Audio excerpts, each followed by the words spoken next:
Okay, it's 6:30 in the morning, just preparing to go into the gym, get a load of work done. I try and finish I aim to finish at lunchtime on a Friday. That's my sort of non-negotiable time to spend some time with the kids. It normally ends up being 1:30, maybe 2 o'clock most weeks, but I certainly aim for around lunchtime. So I like to get up early and get stuff done in the house for a little bit before going into work, or even going to work a bit early. So what I wanted to talk to you about was what I call the success mindset, and I think this relates massively to people that are on a journey towards losing weight, changing body composition, but also we're getting a lot of other gym owners or business owners following these blog posts now. So this massively applies to that, really. If you're in business, or specifically the gym business, you know, if you own a fitness business as such. And the success mindset is sort of not letting excuses get in the way. And I think that's a cliche, isn't it? And I think it's something that's thrown around, and it's very easy for these, you know, maybe younger personal trainers that don't have as much going on in their life to throw that about. You know, guys in their early 20s trying to tell a woman in her 40s who's got 3 kids, a husband who doesn't give a shit about her, and she's overweight and trying to lose weight and struggling to do that. And I think that's quite easy for sometimes for, you know, a much younger trainer to kind of brush that off and just say, come on, get it done, you know, no excuses, you know, no quit, and that, you know, those sorts of motivational mantras. And I'm not coming at it from that angle whatsoever. And, you know, there's a place for that, and that might be what that lady needs right at that moment in her life, but that isn't where this blog post is coming from. And what I'm talking about is a certain mindset that I've kind of always had, and I've had a good few mentors in my life, and specifically with this one, it would come from my dad, in terms of always expect failure, expect things to go wrong. It's Murphy's Law. It's called Murphy's Law, isn't it? So whatever can go wrong will go wrong. So expect things to go wrong, expect things to be difficult, expect failure. So in your quest towards growing your business, in your quest towards your weight loss journey, you should be planning in the fact that the shit's going to hit the fan.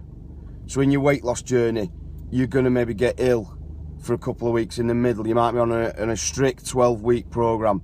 You think something's going to happen in the middle of that, most likely. You know, a social event's going to crop up where you just can't say no, or you end up having a few beers even though you weren't meant to. You might pick up a bit of an injury, which means that you can't train at 100%. You know, you might be carrying an injury you might pick that injury up at week 1, and you might be carrying it for the next 6 months. Okay, business-wise, so much can go wrong and does go wrong, and that really throws people off. And that's something I've learned as I've grown my business, that nothing's perfect. Nothing is ever perfect, and you've got to build that into how you're going forward. So I think the main difference is using this Murphy's Law to factor that in and expect it to happen, so that when it does happen, you're mentally prepared for it and you can get up and still grind through. And I think if you just take a more of a bird's eye view of what I'm talking about, that's all about being really, really heavily engaged with your why. So why do you want to do it? So I've always wanted to make the biggest difference possible to people's journeys, in terms of predominantly getting people who are deconditioned, overweight, feeling like crap, and turning those people essentially into machines. Okay, so it's not just about a 12-week journey just to lose a bit of body fat. It's about ultimately going past that 12 weeks and turning them into people that can be as fit as anyone, and showing them that that's possible. Okay, that's always been my passion.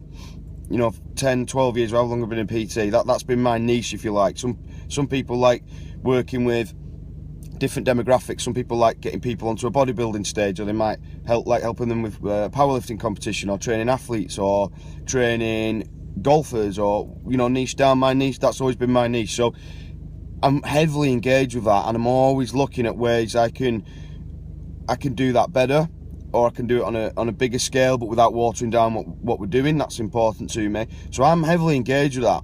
So last few weeks, as you know, if you follow these blog posts, we've got 2 3-year-old twins, and sleep is just, you can probably see now, like, it's hard. There's just been something every single night. One of them's had a cough or a splutter, and one of them gets it, and then inevitably the other one gets it. And it's kind of, I'm not saying there's people with far worse things going on than that, you know, it's just a bit of sleep deprivation but I'm using it. It's prompted me this morning to create this video, because that's what I like doing. I like using things that have happened in my personal life to help motivate other people. But that's not saying I've been there and done everything, because I haven't. But where I can help, I will. So it's like every single night, probably for the last maybe 4 weeks now, we've had a couple of things going on with them, one thing and another, and sleep deprivation, that's it. But you can't let that get in the way. Like, I get up at 6 o'clock and I fucking grind. Do you know what I mean? I'll stay at home and I like getting a bit of work done before anyone else is woke up in our house. That's kind of how I do things since we've had the kids. And then I go into work a little bit later after we've all had breakfast. And you can't, I factor that into my life.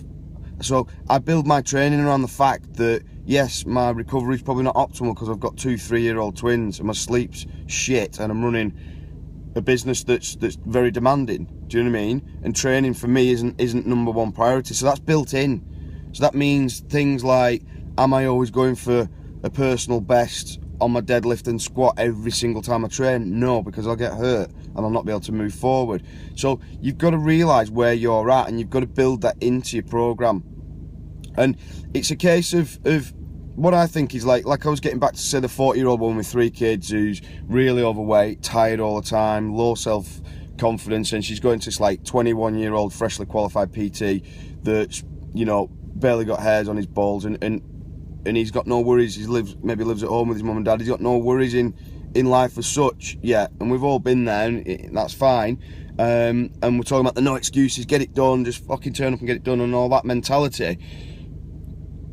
What I'm saying is that to take a more mature look at the situation when it comes to the no excuses mantras, excuses are valid. And this is the thing I've learned, because I'm saying that, I'm taking the piss out of that young PT, because that used to be me. That's what I used to be like.